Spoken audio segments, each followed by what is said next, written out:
Good evening. This is Capital News for Monday, August 10th, 2026. I'm Ivor Wharton, and here are the stories we're tracking this evening. PNCR APNU leader Norton calls for CCJ reform amid Anderson allegations, and MP Campbell calls for Justice Anderson's resignation. We will return with the news.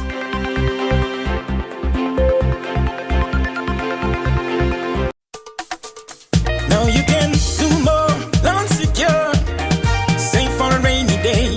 Bills clear, cause every day is payday. Dream big plans, fresh cash in your hands, cause every Friday is super payday. Every day, every day, every day, every day is payday. Every Friday is super payday.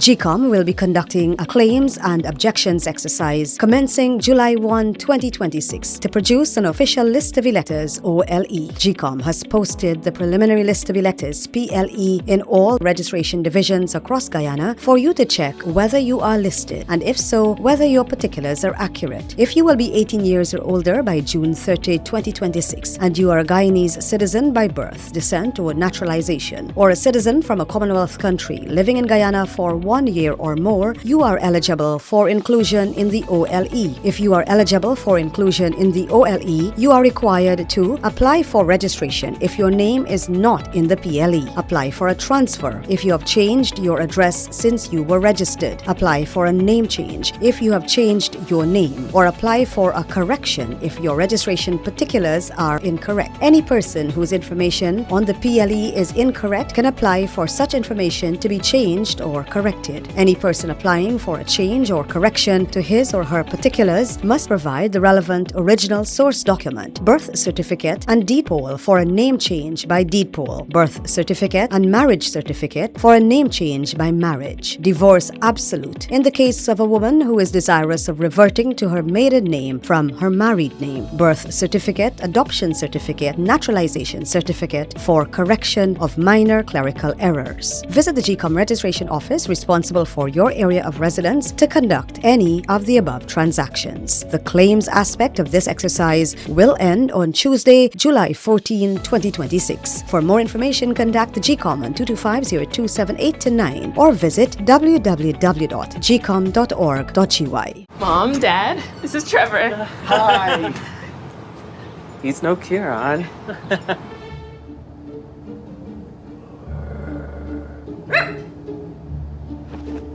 Back up. Fling? That's why he crossed the road. It was funny when Kieran said it. Ooh, who could that be? We're like the parents who don't miss your ex. I can't believe Kieran is in the neighborhood. CG United. Good like that.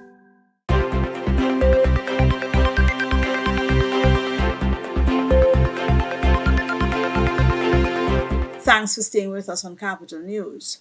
PNCR leader Aubrey Norton calls for CCJ reform amid Anderson allegations, while APNU MP calls for Justice Anderson's resignation.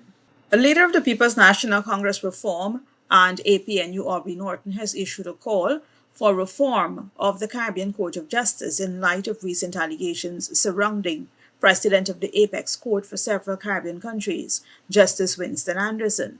In an interview, Norton detailed his experience with Justice Anderson, describing an approach he says raised serious concerns about the judge's impartiality and involvement in Guyana's domestic politics. It has to be impartial. It has to live by judicial culture of independence and separation of powers. And to me, Justice Anderson was involved in some amount of overreach. Norton recounted being told that then acting Chancellor Justice Yonette Cummings Edwards had already agreed to step aside to make way for another appointee, a claim he says Anderson made based on his own direct involvement in the negotiations. He said that she was satisfied with the package that she got from the government. So I asked him how he knew that. And he said he was part of the negotiation in some regard, or he facilitated. I found that strange. I found it odd that he should be involved in that. While Norton stopped short of calling for Anderson's outright removal over separate misconduct allegations reported within the court, he said the conflict of interest he witnessed firsthand warrants accountability. I don't want to call for his removal on the basis of an issue that I'm not very much knowledgeable of.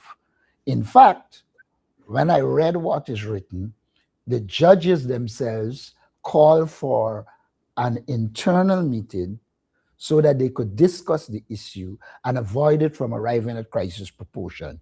And if the justices were that cautious, I wouldn't become kind of flamboyant and go out there saying he should resign on an issue that I don't know of. But as it relates to my concern of a conflict of interest and his involvement in Guyana politics, I think he should do the decent. Despite the controversy, Norton maintained his support for Caribbean integration and the CCJ's mandate, insisting the institution can be salvaged through structural reform.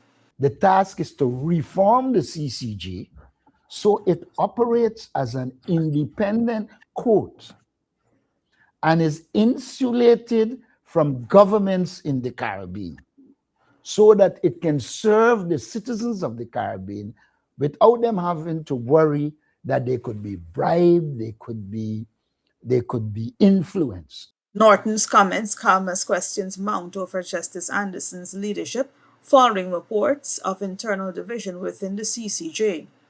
Businessman and APNU Member of Parliament Terence Campbell says concerns surrounding the conduct and leadership of Caribbean Court of Justice President Winston Anderson cannot simply be dismissed as internal disagreements within the court.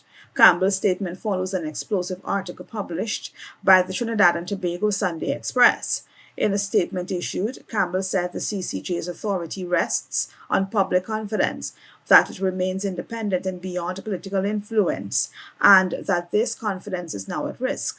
He pointed to reports that Justice Anderson engaged opposition leader Aubrey Norton over the appointment of a substantive chancellor and chief justice at a time when Justice Yonette Cummings Edwards' position was under controversy. Norton has confirmed the engagement, saying he opposed any suppression of Cummings Edwards and ended the discussion. Her subsequent move to pre-retirement leave, Campbell said, has deepened those concerns. He also cited Trinidad Express reports of a wider divide within the CCJ, including Justice Anderson's treatment of fellow judges, saying the issue is whether these allegations have damaged confidence in the court's leadership, not whether each has been proven. Campbell noted this comes as Justice Anderson urges more CARICOM nations to join the CCJ's appellate jurisdiction, arguing the court cannot credibly make the case while questions over his leadership remain unresolved. Campbell, who called for Justice Anderson's resignation, said it is an act of institutional responsibility rather than an admission of guilt. Campbell said restoring confidence in the CCJ must begin with accountability at the highest level. We will return with more news after this break.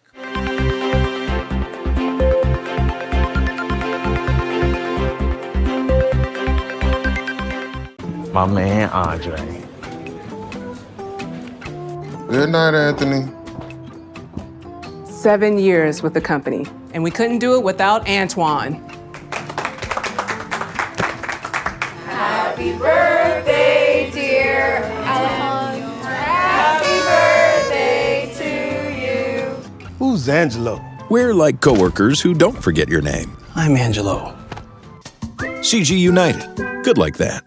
GCOM will be conducting a claims and objections exercise commencing July 1, 2026 to produce an official list of electors, OLE. If you will be 18 years or older by June 30, 2026, and you're a Guyanese citizen by birth, descent, or naturalization, or a citizen from a Commonwealth country living in Guyana for 1 year or more, you are eligible for inclusion in the OLE. GCOM has posted the preliminary list of electors, PLE, in all registration divisions across Guyana for you to check check whether you are listed, and if so, whether your particulars are accurate. You can object to anyone whom you believe does not qualify for inclusion in the OLE. To do so, you must be listed in the same divisional list as the person you are objecting to. You must visit the GCOM registration office responsible for your area of residence to make an objection. The objections aspect of this exercise will end on Friday, July 17, 2026. For more information, contact the GCOM on 225-0278-9 or visit www.gcom.org.gy. Play 4 is the latest addition to our suite of exciting games with drawings twice daily, Monday through Saturday. Select your bet type, inline, mix, backup, peers, first three, or last three. Choose your 4 numbers or quick pick. Match the winning numbers according to the bet type you selected and win the prize shown on the payout chart at your agent site, on our website, or in the daily newspapers. Play 4 twice daily. Remember, a ticket a day could make you rich today.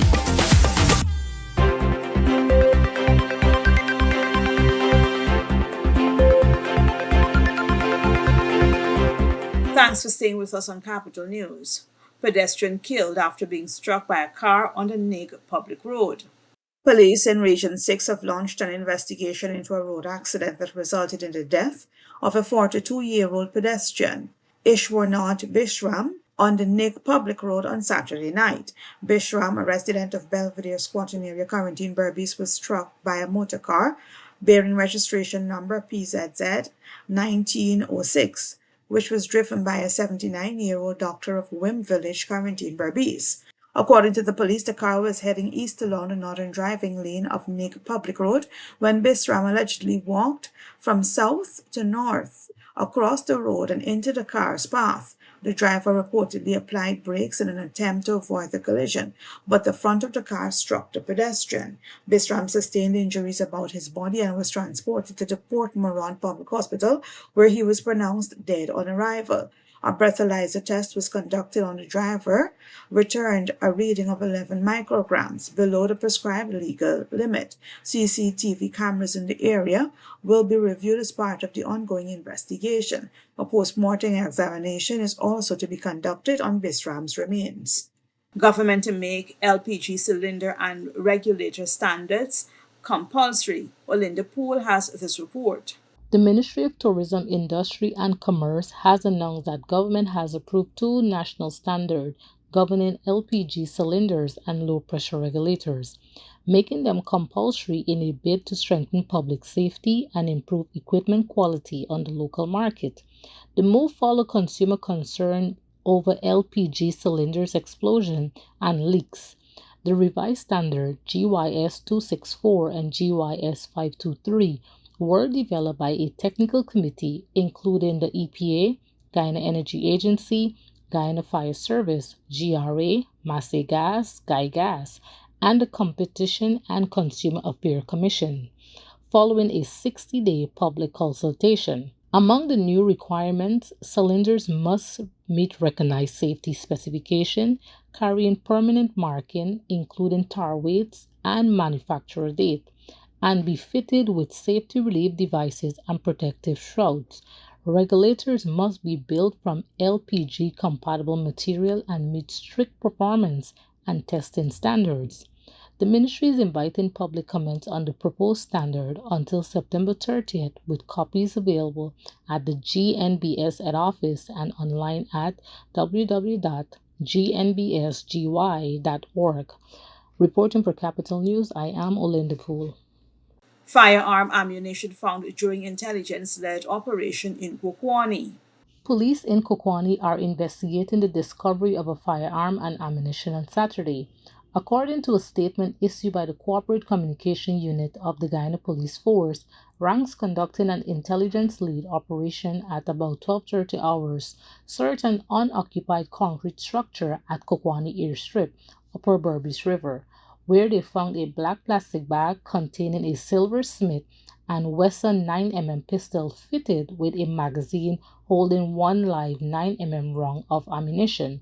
The gun and ammunition were lodged at the Kokwani Police Station as evidence. No arrest has been made and investigations are ongoing. Reporting for Capital News, I am Olinda Poole. More news after this break.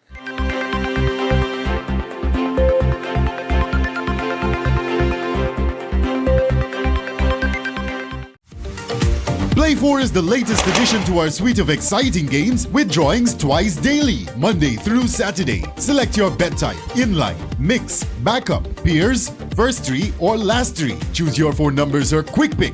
Match the winning numbers according to the bet type you selected and win the prize shown on the payout chart at your agent site, on our website, or in the daily newspapers. Play 4 twice daily. Remember, a ticket a day could make you rich today.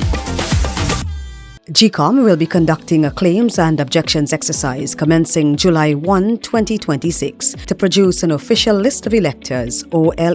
If you will be 18 years or older by June 30, 2026, and you are a Guyanese citizen by birth, descent, or naturalization, or a citizen from a Commonwealth country living in Guyana for 1 year or more, you are eligible for inclusion in the OLE. GCOM has posted the preliminary list of electors, PLE, in all the registration divisions across Guyana for you to check whether you are listed, and if so, whether your particulars are accurate. If you have changed your address since you were registered, you need to visit the GCOM registration office responsible for your new area of residence to apply for a transfer. Tuesday, July 14, 2026 is the last day you can apply for a transfer during this exercise. For more information, contact the GCOM on 225-0278-9 or visit www.gcom.org.gy. Now you can do more, loan secure, save for a rainy day, bills clear, cause every day is payday. Dream big plans, fresh cash in your hands, cause every Friday is super payday. Every day, every day, every day, every day is payday. Every Friday is super payday.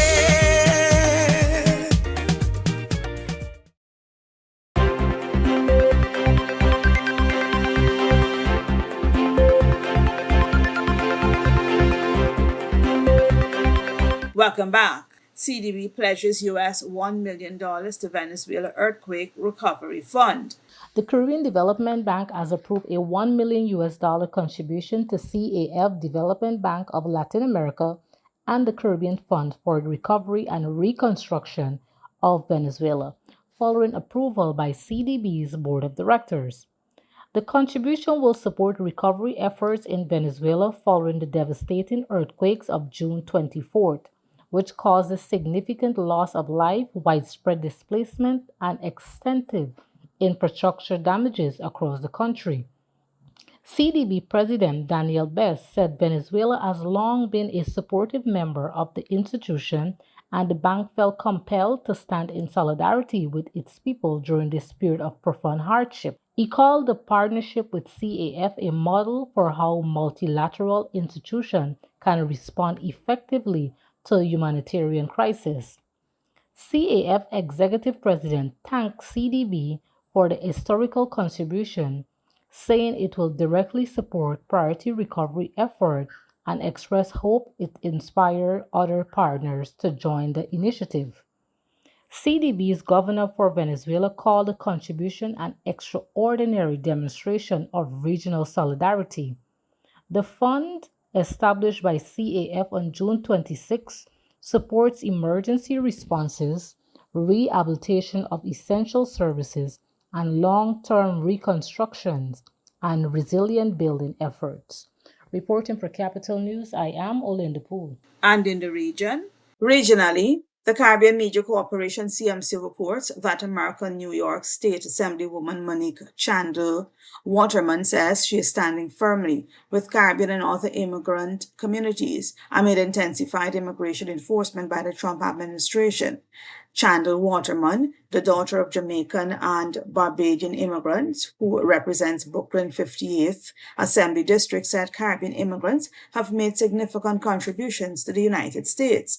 As we navigate these uncertain times, particularly as immigration enforcement intensifies, one thing remains clear. Our Caribbean community is a vital part of the strength, culture, resilience, and identity of this country, she said in a message to constituents. Their contributions have helped shape our neighborhoods, our economy, and the rich diversity that defines New York. Her comments come amid growing concern among Haitian migrants following the end of temporary protected status, TPS, for Haiti and Syria on July 27th.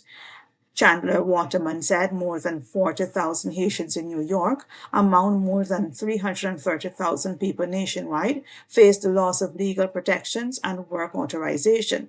Our communities remain on heightened alert following the U.S. Supreme Court's June 2026 decision allowing the federal government to end TPS for Haiti and Syria.